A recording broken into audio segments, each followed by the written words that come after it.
They hunted the soldier named Ghost, but the alien princess had already claimed his soul. No one in the galaxy knew where the name Ghost came from. Some said it was because the human soldier never appeared on scanners.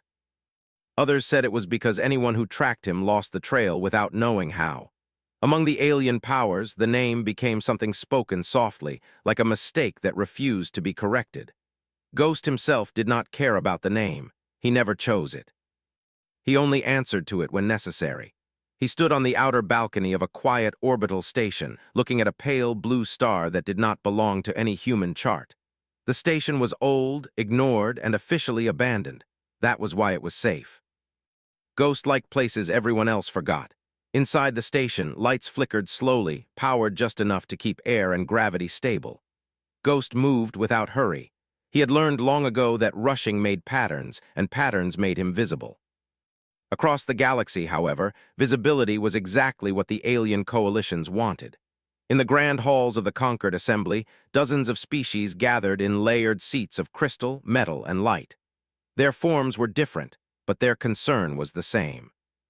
A single human had disrupted trade routes, exposed false treaties, and revealed security flaws simply by existing in the wrong places. Ghost had not attacked anyone. He had not destroyed anything. That was what made him dangerous. "He does not fight," one delegate said, its voice translated into smooth tones. "He observes, then systems fail." Another answered, "Our prediction engines cannot account for him. His choices do not follow optimization logic." To the aliens, this was unacceptable. Their civilizations were built on knowing what would happen next. Ghost was a blank space where certainty should be, so they decided to hunt him, not with weapons but with attention. They spread surveillance nets, tightened borders, and shared data between species that once refused to cooperate.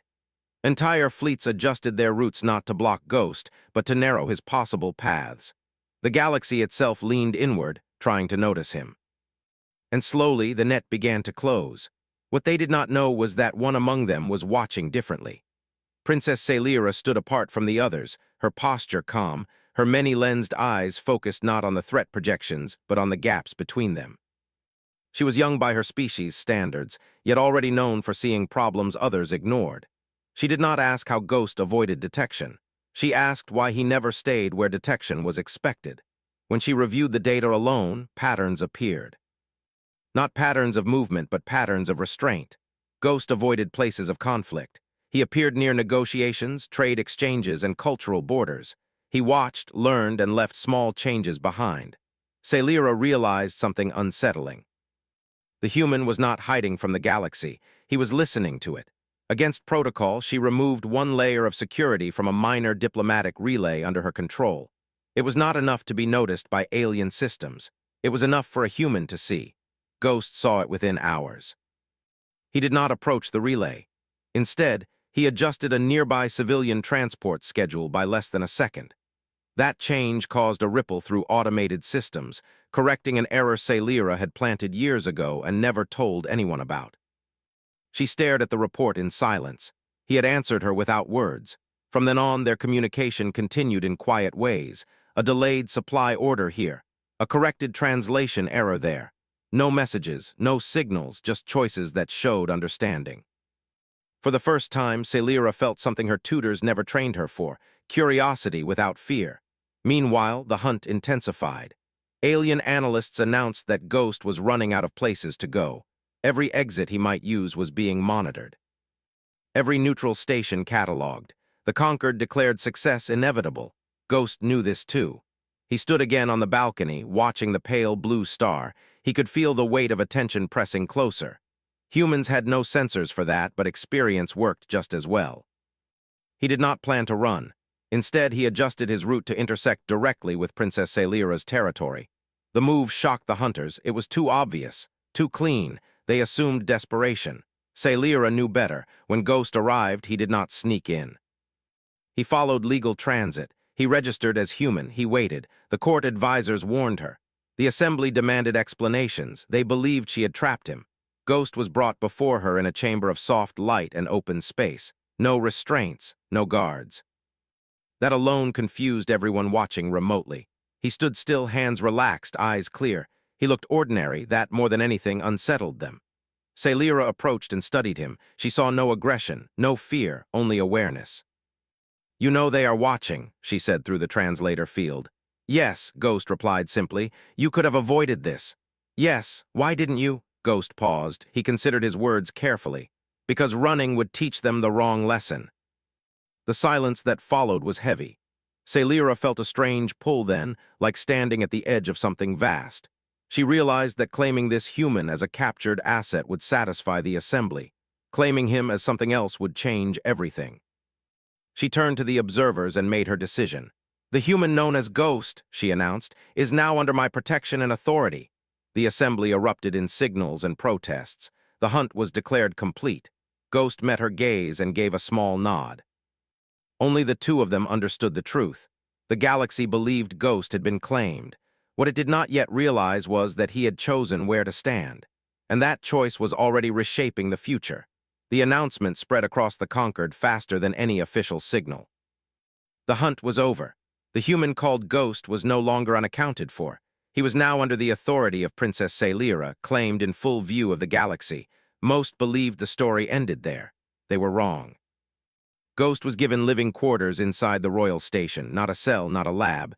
The space was quiet, open, and undecorated. Celira had chosen it herself. She understood that humans thought better when they were not watched too closely. Still, the galaxy watched. Every movement Ghost made was recorded. Every system he accessed was monitored. Analysts waited for signs of resistance, manipulation, or escape. They expected tension. They found none. Ghost followed rules when they made sense. When they did not, he asked questions instead of breaking them.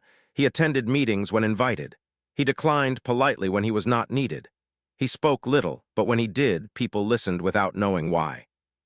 Celira observed him closely, not as a prisoner, but as a variable. She noticed how he learned faster by walking through the station than by reading reports. She noticed how he remembered names, even those considered unimportant. She noticed how problems seemed to resolve themselves a few days after he became aware of them. At first, the changes were small. A trade delay that had lasted years ended because Ghost asked why two systems used different definitions for the same word. A border misunderstanding faded when he pointed out that both sides were protecting the same resources without realizing it. A cultural conflict eased after he suggested that silence, not response, might be the correct reply. The assembly praised Celira for her leadership. She accepted the praise and said nothing. Behind closed doors, she spoke with Ghost often.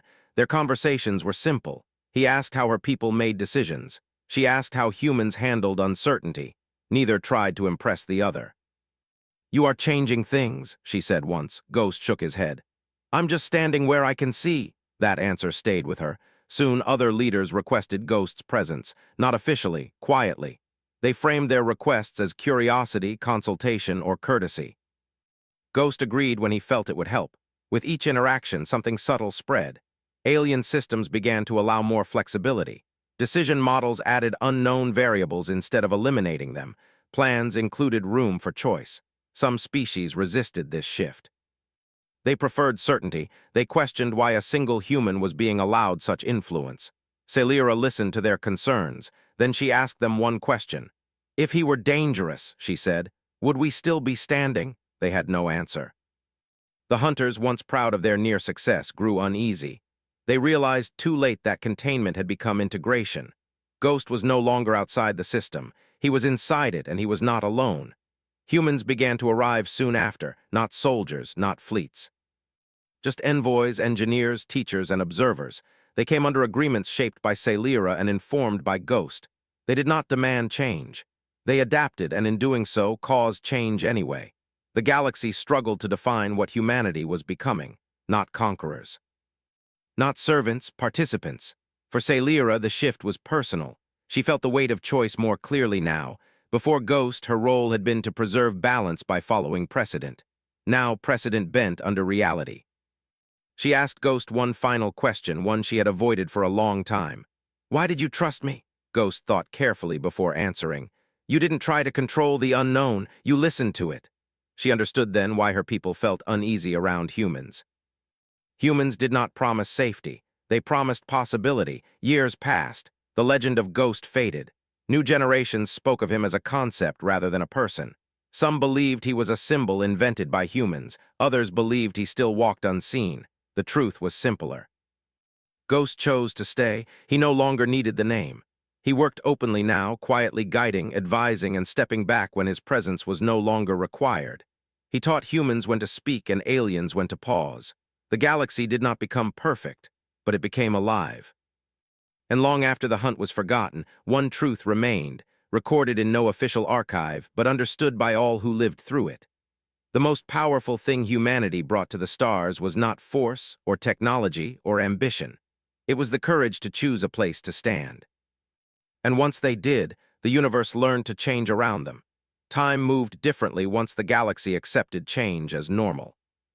Long after Ghost stopped being watched as a threat, long after Princess Celira became known as a reformer instead of a risk, the systems they touched continued to shift in quiet ways.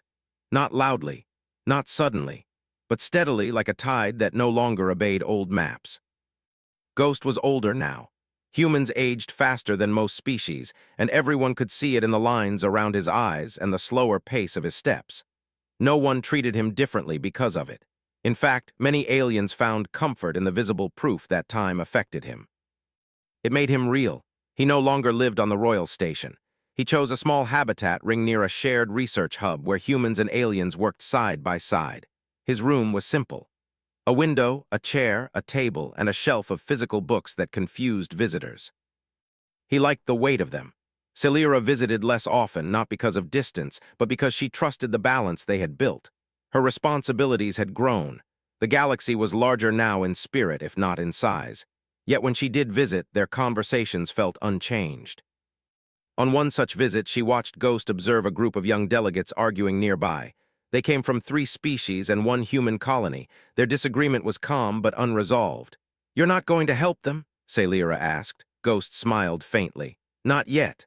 "Why?" "Because they're still trying to win." She followed his gaze. After some time, the group fell silent. One of them laughed not from humor but from exhaustion. Another admitted confusion.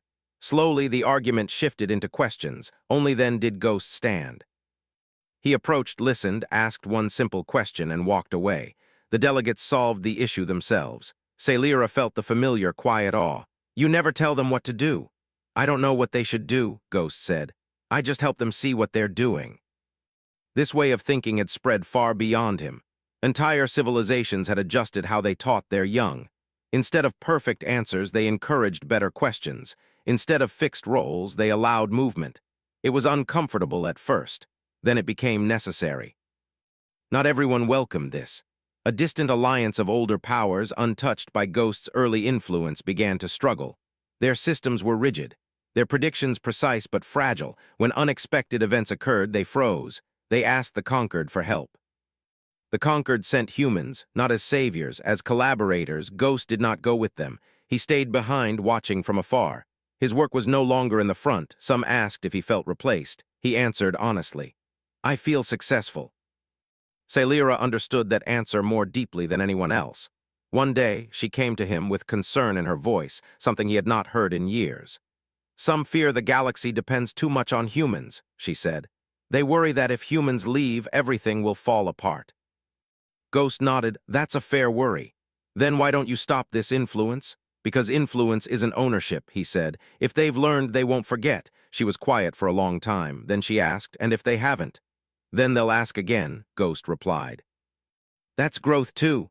As time passed, Ghost's presence became less frequent. He took longer walks. He spent more time writing not reports but reflections, not instructions but questions. He never recorded history as it happened. He wrote about moments of choice, small ones. The kind no archive noticed. One evening, as the stars shifted outside his window, Celira visited him for what both of them understood might be the last time. "You changed the galaxy," she said. Ghost shook his head gently. "No, I stood in it. You chose us." "I chose honesty," he replied. "You were honest back." They sat together in silence, watching the shared sky, different stars, one future. When Ghost passed, there was no announcement. Humans mourned quietly. Aliens honored him in their own ways. Some held moments of silence. Others adjusted procedures in his memory. A few built statues, though no one could agree what he should look like. Celira ordered none of it. Instead, she ensured that no system, no law, and no alliance was built to depend on a single voice again. That was his legacy. Years later, young students of many species learned about the age when the galaxy hunted a human and found itself instead. They debated whether Ghost was one person or many. Some believed the name described a method, not a man. In a way, they were right. Because long after Ghost was gone, humans continued to arrive. Not quietly anymore, not invisibly, but openly, honestly, imperfectly. And the galaxy, forever changed, made room for them, not because it had to, but because it had learned how to choose. The galaxy did not slow down after Ghost was gone. If anything, it moved with more care. Decisions were no longer rushed simply because systems allowed it. Councils paused, delegates asked for time. Silence became acceptable where answers once had to be immediate. This was not written into law. It happened because people remembered. Princess Celira remained in her position longer than expected. Many assumed she would step aside once her greatest influence ended. She did not. Instead, she changed how leadership worked around her. Power was shared in wider circles. Advisors were encouraged to disagree. Young voices were invited to speak early, not after mistakes were made. When asked why she governed this way, she gave a simple answer. "This is how I was taught to listen." On a quiet station far from political centers, a group of humans and aliens gathered for the opening of a learning hall. It was not called a university or an academy. It had no official ranking. Anyone could walk in, attend a discussion, and leave again. At the center of the hall stood a plain marker, no larger than a table. It had no image, no symbol, and no name carved into it, only a sentence. "Stand where you can see," some visitors asked who it was for. Others assumed it was a human phrase. Over time, the question stopped being important. Inside the hall, learning was slow and often confusing. Teachers did not lecture much. They asked questions and waited. Students from rigid cultures found this frustrating. Students from flexible cultures found it uncomfortable. But they stayed because something felt honest. Years passed. Generations changed. Humans became less strange to the galaxy and more familiar, not because they became predictable, but because they became known. Their disagreements were visible, their doubts spoken aloud, their mistakes admitted without shame. Aliens began to do the same. The galaxy did not become peaceful in a perfect sense. There were still conflicts of interest, misunderstandings, and fear of loss. But fewer problems turned into disasters, more turned into conversations. One day, a young human child asked an alien elder a question that would later be remembered. "Why didn't you stop Ghost when you had the chance?" The elder thought for a long time before answering. "Because we realized stopping him would not stop what he showed us." Elsewhere, far from centers of learning and power, a small human ship traveled alone. It carried no weapons, no diplomats, no important cargo, just explorers curious and unsure. They reached the edge of known space and paused. Their sensors showed nothing dangerous. Their charts ended. The captain considered turning back. Protocol suggested it. History encouraged caution. Then she remembered a story she had heard as a child. About a man who once chose where to stand. She ordered the ship forward. The explorers did not find new enemies. They did not find riches. They found questions. Strange signals, unfamiliar patterns, possibility. They sent messages back, not declaring discovery, but asking for help understanding what they saw.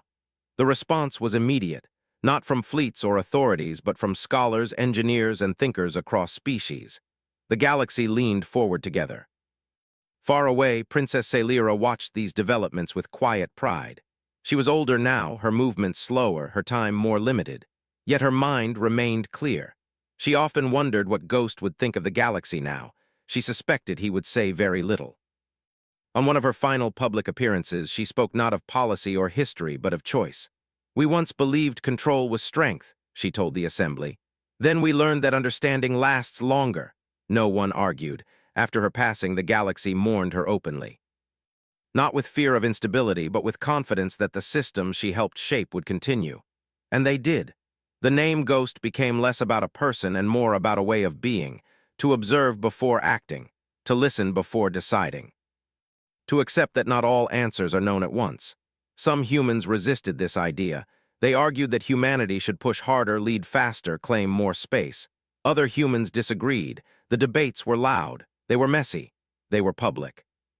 And the galaxy watched, not with alarm, but with recognition. They had learned this too.